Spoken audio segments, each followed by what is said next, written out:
Okay. So we are incredibly happy to welcome back Magistrate Judy Jackson-Winston for her latest book, The Revelation. And it's the third in a trilogy of books, which joins the anniversary and the commemoration.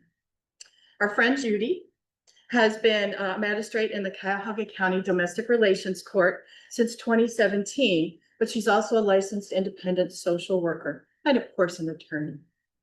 For 19 years before joining the court, our friend Judy helped individuals and their families who suffered with behavioral health disorders. She holds an undergraduate degree in social work from the University of Akron, a master's of social service administration from Case, and a Juris Doctor from Cleveland State Law School. She has received several awards for her lifetime of social work and is the recipient of multiple awards for her 2 prior books. All 3 of the Magistrate's books focus on the lives of 2 married lawyers named Juliet and Granville. And her new book is the perfect way to call attention to Sickle Cell Awareness Month this September. The Revelation itself is a gripping, emotional, and deeply moving story of resilience, redemption, and the unbreakable bonds of love. Of course, it's complicated by the pandemic and more than several family crises. The pages are filled with heartbreak, setbacks, and devastating mental health issues. And Juliet finds herself really fighting for her family, but she ends up being the glue that holds everything together. So I am going to sit down and I'm going to ask the magistrate if she would like to start by telling us where she obtained the inspiration for this book.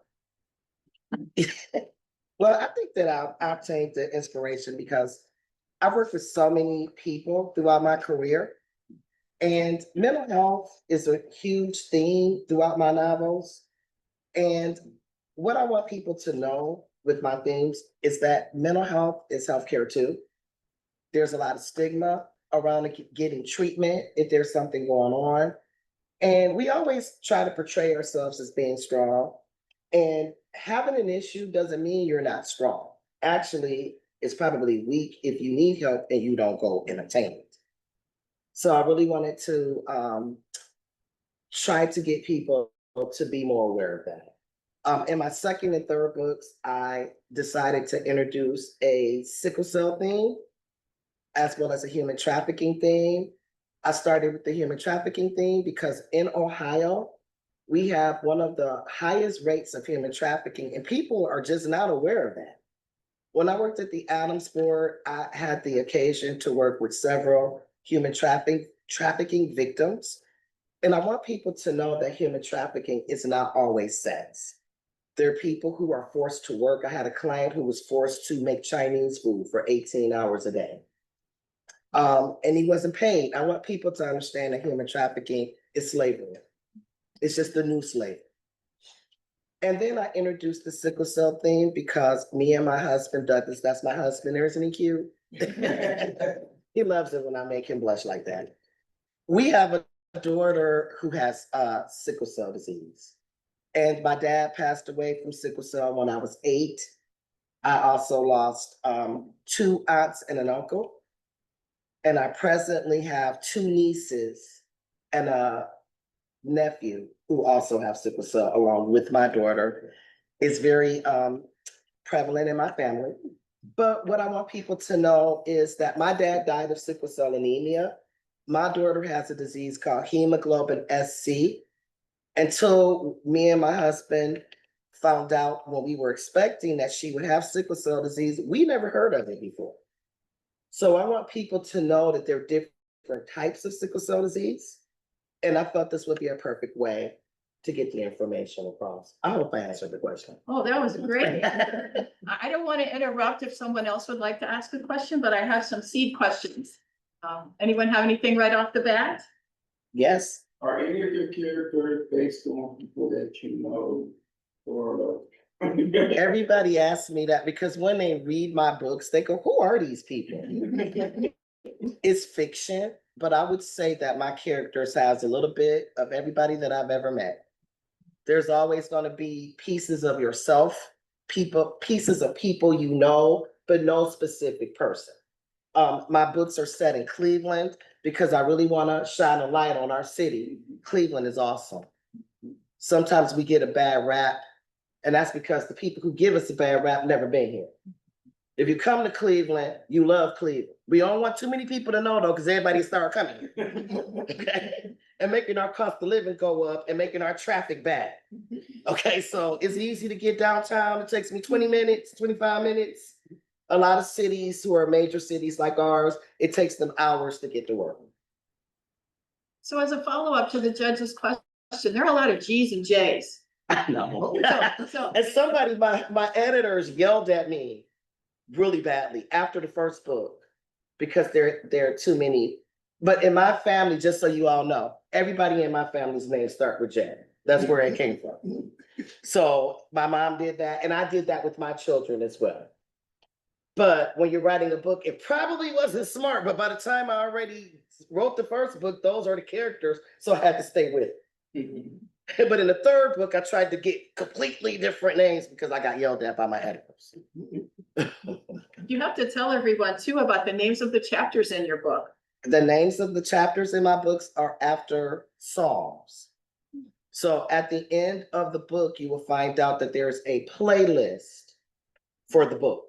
So each of the, so those were just things I thought about. And let me just tell you why I came up with that. The first person to help me put my book out, he said, after I was done, he said, you got to come up with chapter names. And it's like 45 chapters. And I'm like, thanks for telling me. How am I going to do this? Right, that's right. So like, look, so for each character, so like there's a main character, they have a playlist. So like in the first book, Granville had a playlist. In the second book, Melania, who is one of my main characters and a human trafficking victim, she had a playlist. And now in the third book, Franklin, who's a major character, he has a playlist too. So when they turn it into a movie, my husband laughing, but my book is up in a contest to be turned into a script. And I could win, Doug. He's gonna be right there with me when I win. Okay. He always laughs, but you know what? It's important that you dream. Everybody should have dreams. And that's one of mine. I want it to be a Netflix series, forget a movie, because I want all the royalties to come. Okay. If you've read it, oh, go ahead, please, Judge. I have a question. Judy, you're so busy. Like with your sorority and all of your community engagement, how did you find the time to just, I mean, first of all, I applaud you for the dedication to completing this trip. You were involved in that, and she was talking about how much she was gonna have a book, that was 8, she didn't agree with it. So how do you find the time with everything that you have on work, family, your civic engagement? You are just awesome, Judge. That's my judge. So everybody who doesn't know, that's my judge, Tanya R. Jones, the first African-American judge in the history of domestic relations court. I am blessed to be over here with her. And she is right. I did tell her I was going to write a book. And I am shocked to myself that I wrote 3. But one of the things I believe is you have to have dedication. And what people do and why they never can complete anything is because they think about everything all at once. And I don't do that. I just believe if you're going to eat a meal, you take one bite at a time. Same thing with writing a book. I write 15 minutes a day. If I miss a day, the next day I write a half an hour. If you do something for 15 minutes a day, if you do that for 3 months, you'll look up, you'll have 800 pages. So just keep doing it. That's how I do everything. I just don't quit. And I'm one of those people, unfortunately, it's good. It's very good, but sometimes it's bad. Let me tell you when it's bad. When you're watching a bad movie, but you can't stop because you got to get to the end. Okay. Like when I start something, I just can't rest until I finish it. As a follow-up to the judge's question, this was potentially written during COVID, is that right? Yes. Tell yes. us about the challenges you experienced during COVID. Well, we were bored. We had nothing to do.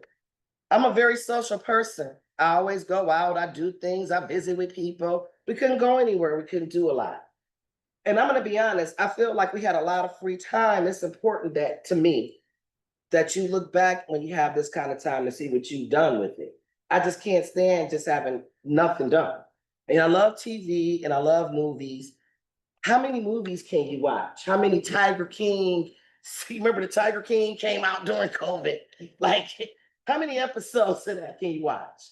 So the third book I started after COVID. The second book I definitely was able to get done during COVID. And it's important when you're a self-published author to me to really put the time in and to make sure that you get it professionally edited and that people, because people just sometimes put out garbage. I didn't want that to be my problem. So I wanted it to be done correctly. Questions? Yes. Dave? When you sat down to write this book, Mhm. did you have the entire plot and conclusion already in your head as compared to see how the characters are going to deal with the situation and arrive at their own conclusion? I did not have an outline. Okay. I just started writing. And I'm going to be honest, in some ways that's fun, sometimes that's bad. But it's like you're living somebody else's life when you write that way. And when I was bored to death, that was cool. You know what I'm saying? To kind of like step into other people's lives. But I really wanted to use the characters to relate my themes. Somebody who I know is a really good author, his name is Everett Pruitt. He's like a mentor to me. He told me that anytime you write a novel, your novel should be teaching people something. So that's what I really wanted to work on. If you're writing fiction, if you're writing memoirs, you're writing about yourself. But when you're writing fiction, these are not real people. And I really wanted people to get a message from it. And following up on Dave's question, I saw two themes besides the sickle cell and the trafficking about healing through prayer and forgiveness. Can you talk a little bit about how that's a focus of the book? Yes. When I worked at the Adams Board, I often worked with people who were traumatized, very angry, lots of anger towards their parents. And a lot of times, in order for us to heal, we have to forgive the people who made us upset. And until you forgive, then people really have serious issues, serious mental health problems. And I really want to get people to understand that you can feel you're upset about something. The person you're upset with may feel a certain way too. When you were a parent, because a lot of us are parents. If you're a parent, raise your hand. I'm a parent. Okay. Your kids get mad at you. And they say, you should have did this. You should have did that till they had kids. We are just people. When when children are born, they think that their parents are everything. But what we have to help people understand is, parents are people. My brother-in-law said something to me. I always repeat what he said. It was very profound. He said, when you're a parent, you have kids, you could go out your way to do something amazing for your kids that they don't even remember. And there are things that you don't remember, they can't seem to forget. Okay. Those are the truest words. We do the best we can. And oftentimes, I do see people who are really mad and it really has an impact on their mental health. And, they're not going to get better until they forgive. And when you do that, you're not doing it for that person, you're doing it for yourself and your mental health. I hope I answered the question. Of course. Anyone else from the audience? Yes, Judge. How do you get a copy of the book? My husband is right there. He will be happy to sell you a copy of the book. Mr. Winston, can you give me that phone right there so I can get that connected for you? Thank you. All three are on sale. Right, they are. All my books are on sale. And if you get that beautiful book, I have a whole beautiful package that's all put together. It makes a great gift too. Get ready for Christmas. And I have to do that because, when you're doing this and you're getting this stuff done, it costs a lot of money for me to get this edited professionally. Like, I just didn't want to put out garbage. I'm very strict about that. That I don't want, sometimes self-publishing gets a really bad rap. That people go, ugh, because they think it's filled with mistakes and those type of things. I just want to be really careful. Do you need to? I just want to make sure that my husband takes this over there. Should work, Doug. Hopefully. So you can spend your money. Right. I may have to come to your room if I can't get it to work, Mike. Okay. Okay, or Judge, sorry. So,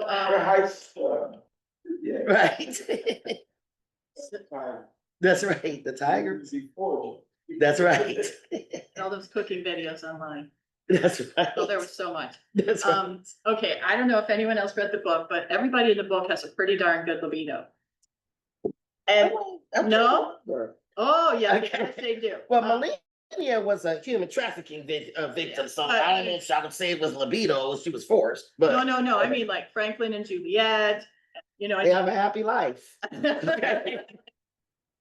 Being married, there's certain duties that come with being No, married too. Franklin wasn't married to Juliet. Franklin wasn't married to Juliet. Granville was married to Judy. Granville, but Franklin and Juliet. Oh, yeah. And then right. there were some other allusions in the book. So I just didn't know if that was something you saw in your social services work. Yes, you know, we see it in court too. Look at Judge's face. We see it in court too. Okay. Things happen sometimes, you know, that you may need to forgive someone for. And that's, my book has a lot of twists, a lot of twists. What I really wanted to focus on is family secrets. So many families have secrets that later on, when people find out about it, they can have a breakdown. There are people who find out their parents aren't their parents. They find out all kinds of things that can really have a profound impact on the individual. And what I wanted to do was to try to make a book and write a story that there are no wrong or right answers. What you do is not what somebody else might do, but if they do it, it doesn't mean they're wrong. And I really wanted people to explore that. That's where I was headed. Right. All those disclosures that you learn about in the book. Right, that's right. And what do you do? What do you do? Sometimes, you know, you got to deal with it. You know, some things happen, you just got to deal with it. And it's very difficult. And also, sometimes you got to forget. Sometimes you can be so mad you throw out the baby with the bathwater. That's not a smart thing to do, and it winds up hurting you. So I'm just trying to have people look at things in a different way. When I worked at the Adams Board, I saw that often. I would really have to help people so they wouldn't end up in a hospital, in a locked ward, because they're just not well, because they become so consumed with anger. So, how many of you guys have read it already? Besides me, of course. The third book. The third book. I've read all three. Pam, you've been reading the third book, right? Pam's still on here. She might be in her hearing. She's been reading it too, Pam, because she read the first two. Oh yeah, you know, I had my hand up to ask a question, but nobody called on me, so Because you were blocked out. in my car. Okay, what's the question, Pam? Oh no, I think you may have answered it now, but my question was first of all, how far apart, how long was it between the second book and that you wrote the third book? 5 years. It took me 5 years to write the third book. The second book came out in 2020, and the third book just came out. And because it took a long time, it's really hard to write some sequels. Okay. Oh, no, the only reason I was asking was because I know in the third book it's still set in COVID time, but did you do that purposely, or I was thinking you wrote it during, you know, I was writing it, some of it during COVID. Yeah, but it just ended during COVID. Okay, gotcha. Yeah. But yeah, I just also wanted to say thank you for kind of giving the backstory again, because I had forgotten about a lot of the characters from the second book. And then when you started saying, you know, going back, I was like, okay, yeah, I remember her, I remember him, you know, that type of thing. But yes, but no, I've been enjoying it. I am 3/4 of the way finished. Yay. Okay. Okay. Yes, following up on that, I asked the magistrate the other day when she stopped by, how hard was it to bring everybody up to speed on what had occurred in the first and second? Right. And you answered me on that. Do you want to reiterate? Yes, I tried to write the book where I did reiterate what happened, because I know that there is a gap between when the second book and the third book came out. My editors, I was just with them over the weekend, told me that wasn't bad. That's actually good. That means people might go buy the second book again to read it. But I was a little upset that it took me that long to get it done. but just life got in the way. And I mean, and also it's hard to write, you know, a second and third book. It really is. You have to remember everything you did in the previous books. And if you screw it up, your fans will never forgive you.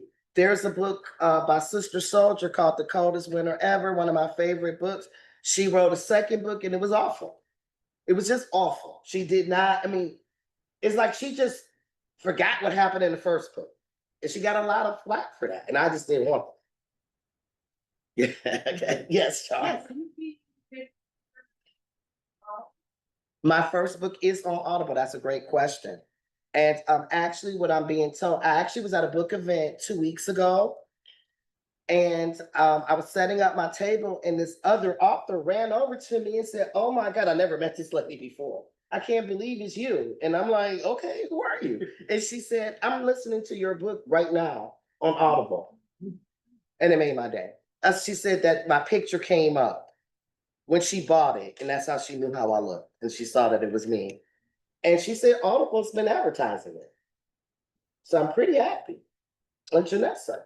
So as a follow-up to that, what you were saying was that you have to remember everything. Do you go back and read the first? I do. I do. And I also luckily, blissfully have editors who will be like, this is wrong. And even in my second book, I have put something in there that I didn't even realize because I am really bad at direction. But I put something in there about direction and my editor was like, "This is impossible." And explained to me, and then we fixed it. So, okay. So yes, you go to Audible, are you reading it? No, even though people love my voice, I can't even begin to think about reading 400 pages. I can't. What I did was I hired somebody for the first book. She is a voice actor. And she did it, she acted it out. And I'm looking at doing my second and third book, but I gotta sell more books because it's expensive, you know.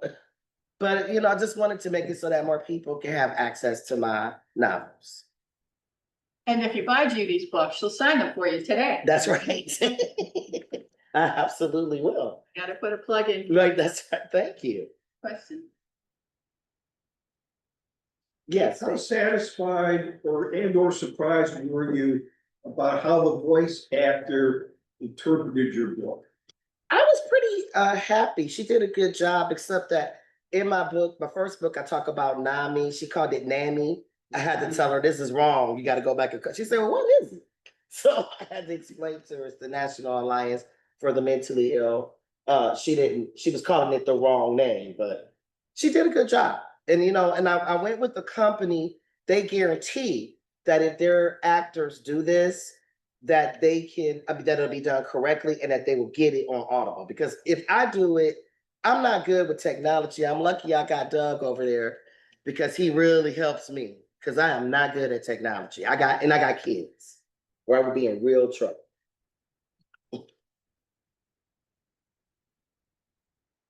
Any questions? Yes, Dave? Well, how many drafts of the book did you go through? Oh, lots. Because once I wrote it, I have two editors. One is a developmental editor and one is more of a copy editor. The developmental editor took and cut it down because, when you are producing a book, you have to still think about the business side of it.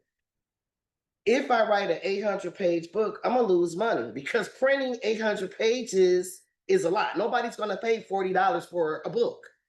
So, you know what I'm saying? Because that's how much you would have to sell it for in order to make any kind of profit. So what she did was went through it and she cut it down, and then a copy editor has to go through it. The first time I put my first book out, I had a really bad editor. I spent a lot of money and my book had a lot of mistakes. And I had to repay someone else to go behind her and fix it. So, that's my first book. I was a novice, and now I'm not. I know a lot more. But when you're first doing this, you don't know everything.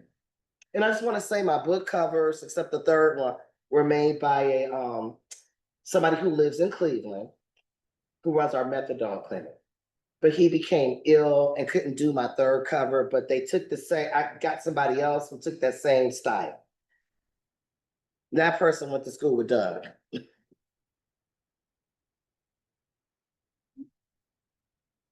Yes, so you've just always been into creative writing or just Yes. inspired from like childhood? I always, that was my best subject was English. I was always gifted and talented English. I love to read. I learned how to read when I was 3. And I love books. So I always had a book in my hand. I was always reading. I know that people go, oh, you're a lawyer. We read a lot, but not that kind of reading. I like fiction reading. We read a lot though. Is there a particular genre you love? Women's fiction, African American literature, 2 of my favorites. But I will read anything. I love John Grisham. I love mysteries. I just like all kind of books. I'm a pretty easy day. Even though I even like memoirs. I like those a lot too. Are you in any book groups yourself? No, not now. But I used to be in a book club for years. And that was fun. Anybody else here in a book club? Pam's in a book club. Yeah? What Pam kind, on the line, she's in a book club. I came and spoke to her book club. what kind of books do the people in book clubs read? You have a Um, particular, Well, my book club, we generally try to read books written by African American female authors. We read some, male authors, but for the most part, we try to really support African American women and their novels. And but when I'm not with the book club, I love like mysteries, and I read all types of because I love to read as well. But yeah, we definitely try to really patronize other African American and or female, not just African American women, but female authors. And Raja, you have a question? As an alternate and as an expert, how did you like carve out time to write a book? Because we are reading so much. 15 minutes a day. That's what I did. But in law school, all I did was read fiction. Like I hated, we got tired of reading all those cases. You're a 3rd-year law student, right? She came and sat in on our court, with me and Judge Jones, a really nice, beautiful young lady here. 3rd-year law student. I got tired of reading. You know what I'm saying? I got tired of briefing cases. Okay. And I would read fiction so that I could get away from it. I remember one time, my husband, after I finished my 1st year of law school, he took me to the Bahamas to celebrate me finishing my 1st year of law school, and it rained the whole time. He was furious. I was ecstatic. He'll tell you, I had like 3 books. I sat there the whole time and read, and I was so happy. I'm like, you don't know how it feels, so now I have to read a case or brief a case, so that was fun to me, even though I did want to work on my tan. It rained all the time except for 3 hours before the bus. That's right. 3 hours before we got ready to leave. And then we came back and went on vacation here in Ohio. We went to Port Clinton. And where did we go? Puddin' It rained the whole time there too. It was like a slept like cloud followed us. And I was reading into. so for everyone, I've been reading an author called Harini Najendra. Okay. She writes about India. And she is from that country, and it's set like in the 1920s. Have you heard of her? Anybody heard of her? No. She's really good. We'll check her I out. pick her up. Okay. She's got 3 books out. Okay. So, any other questions? Yes, ma'am. What advice or guidance or anything like that that you would give to someone that is trying to do what you're doing now? To keep going, don't quit. Don't let people discourage you. Don't stop. People try to tear you down sometimes instead of build you up. Somebody told me that there is no story that's bad. It isn't. You just got to get the right people to help you to fix it if it's something going on. So if you've written something, if you get the right people around you, they can help your story elevate. So like when I first wrote the first book, honestly, I had written it different. The one thing the editor did do, even though she was bad at copy editing, she was good at some things. And she said, you're taking too long to tell people what's going on. Like, you're gonna have to get right to the chase.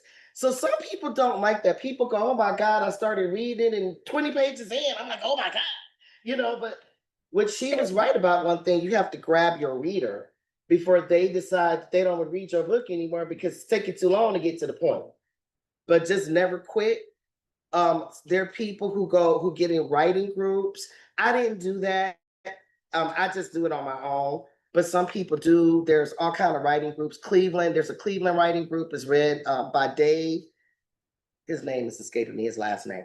But they have a lot of people who get together every month and they bring what they're writing and then they read to each other. They say, oh, this is not good, change this. And there are ways to do it.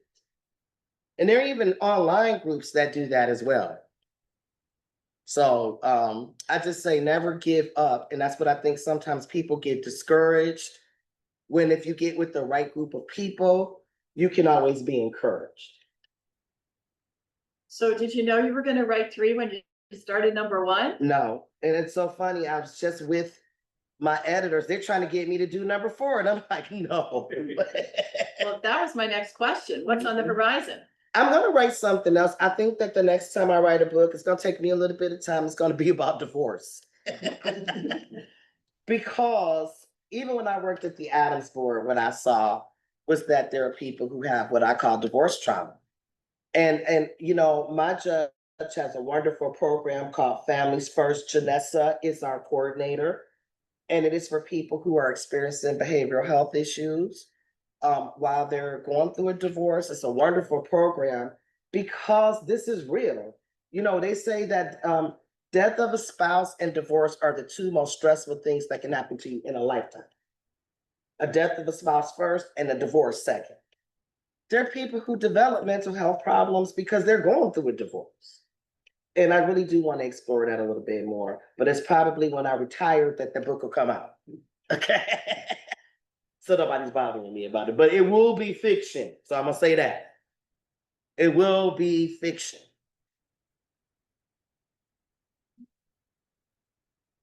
So I wanted to ask, your book begins and ends with the wedding. Yes. Is there a reason for that? People, it's a really big deal. People like to get married. People love to get, people, they want to be married. Yeah, it does begin kind of with the wedding. It sure does. I didn't even think about that. I have all these people like on Goodreads. I have like hundreds of people who review my novels, and they make me look at stuff I didn't even think about. And that was one of them. I didn't even think about that till you just said it. I thought it was happy, to Yeah. It's usually when people are getting married, it's a happy time in a person's life until it's not. Okay, but being married is just hard. I just want people to realize that getting married and staying married is not easy. And it takes work. And people who are single sometimes think, oh, people who are married, they got it made because you don't know, because you don't live with us. It's hard to be married. It is. To have somebody who's different from you. And look at my husband like but he been with me 31 years. I'm gonna tell you, I'm speaking for him. He would tell you it ain't always being easy, being married to me and vice. But together, I think we balance each other out. And then you have somebody that goes through good times and bad times. This is life. So a couple more serious issues in the book deal with, having to go to a treatment center. And you highlight 2 different ones, one for trafficking, human trafficking, and another is drug rehab or post-conviction. Did you base those on any local? Did you want to highlight any for the audience today? I did base some of it on some things that like agencies in our community and the group homes too. The adult care homes that I mentioned in the book. These are ways that people get help in our community. When people are in prison and they get out, we don't just usually let them out in the community. They first have to go to someplace where we're able to get them the type of social service assistance that they need so that they are able to be successful in the community.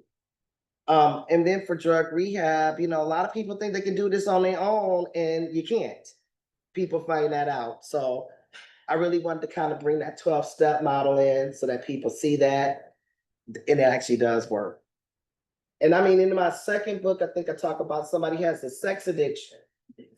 in my second book, because people have that. That's like people, and those are things that folks don't want to talk about. That's my libido question. Okay. That's true, that's true. She did see that. Question? Yes, Do you have any, like data or rationale for why Ohio is so prevalent with the, trafficking? Yes. The biggest reason is because we're one of the states where you can get out of our state from all four directions, and we're very close to Canada. And we have a major lake. So in my book, you find out one of my people, human trafficking victim, she's been on the lake. And people don't ever think about that. We have I remember I just did an interview a couple of weeks ago with some people out of Boston. And the lady said, "Oh my God, you live in Cleveland. I just visited there. Your lake is like an ocean." And I'm like, it is. It is, I guess when I first was at the Adams Board, they used to come, like legal aid would bring things to me about human trafficking. I didn't realize how prevalent it is. And over time, as I worked there, you find out it's really big here. And but I just want people again to remember it's not always sex. There are people who are forced into labor. And oftentimes, they're afraid. That's why they can't come forward. You have people. So in my second book and the third one, the people who were holding my character, she didn't speak their language. They spoke Spanish, she did not. And it makes it easier to keep somebody, in bondage that way. Because you can't communicate. That was a good question. Thank you. Thank you. Other question? Well, I have one more serious one. Okay. In the book, Granville, one of the main attorney characters, talks to his deceased mother, his deceased daughter, who we learned about in the first book, in the first 20 pages or whatever. And his business partner, Franklin, who we learn will pass away shortly. It suggests that there's a heaven. Do you believe in heaven? I do. I always believe that there's something bigger than us. We're all here for a reason. That's my opinion. You have a purpose that you have to fulfill, that you should fulfill. And that this is what I think. I think things that are kind of outrageous. I think if you don't fulfill it, you're gonna come back. I think this is like purgatory. Seriously, I think Earth is like purgatory. Like there's something you have to do in order to transcend. That's what I think. I don't think anybody ever dies. I think your spirit. What was that, please? Maybe. Maybe. I mean, the stuff that I think sometimes, even though I'm a Christian and I'm a proud Christian, some things I believe are a little out there. Like, I just think that, like this planet, like I said, is purgatory. We have this huge space, all these planets. I mean, for us to think that nothing else exists, I think that if you do right on this planet, then you'll go to the better planet. I don't necessarily think I believe in hell, but I think if you don't do well, you're gonna go to the messed up, raggedy planet and have to go through that. Okay. I want to go to the planet with the margarita fountain. You may be able to do that one day. Okay. So, any final questions for the magistrate? You guys have been awesome. And I just want to take a moment and thank everybody here for one, coming and supporting me. And two, I have so many people in this room that are a part of my support system, including our whole team, pretty much from my quarters here. I just want to, tell you how much I love you guys and appreciate you. And I want to thank you too, Kathy. She's awesome. She's been extremely supportive to me in my writing journey. When I first came here to the court, we met and I told her I wrote a book, and she says, "You're gonna come up here and do a book signing." And I did, and I just appreciate you and thank you. You're very welcome. So thank you everyone online, to Pamela, and Yeah. for everyone who was able to attend in person. I'm very grateful for your participation. And if you hear of someone who has written a book, a local author who would like to come, it has to be law related, but I would be interested in entertaining something in the future. Thank you again. Have a good day.